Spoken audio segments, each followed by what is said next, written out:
வணக்கம். இன்றைக்கி என்ன சமையல்னு பார்க்கலாம் வாங்க. எங்கள் வீட்டில் இன்றைக்கி சமையல் கிடையாது, டிஃபன் தாங்க.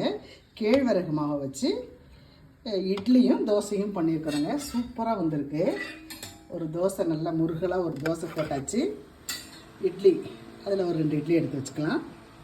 கேழ்வரகு மாவில் இட்லி, தோசை, கார சட்னி, மணக்க கார சட்னி அரைச்சிருக்குறோங்க. அடுத்து தேங்காய் சட்னி, அதுவும் தித்திப்பாக சூப்பராக அரைச்சி வச்சுருக்கோம். கொஞ்சம் கார சட்னி வச்சுக்கலாம், கொஞ்சம் தேங்காய் சட்னி வச்சுக்கலாம். இதுதாங்க இன்றைக்கி எங்கள் வீட்டு சமையல். கேழ்வரகு மாவு இந்த சிறுதானியத்தை வச்சு நான் செய்தேன். அதாவது மாவு போடாத, அரைச்ச மாவு போடாத, இந்த தானியத்தை வச்சும் புளியமல்லி அரிசி சேர்த்து, உளுந்து, வெந்தயம் சேர்த்து அரைச்சி வச்ச மாவுங்க இது ஃபுல் வீடியோ நான் போடுறேன், வேணுன்றவங்க கேளுங்க. இது வாரத்துக்கு ஒரு நாளாவது நம்ம இந்த சிறுதானியத்தை எடுத்துக்கிறதுக்கு உடம்புக்கு ரொம்ப ஆரோக்கியங்க. இன்றைக்கி சூடாக சிறுதானிய கேழ்வரகு மாவு இட்லி, கேழ்வரகு தோசை, கார சட்னி, தேங்காய் சட்னி, இதுதாங்க இன்றைக்கி எங்கள் வீட்டு சமையல்.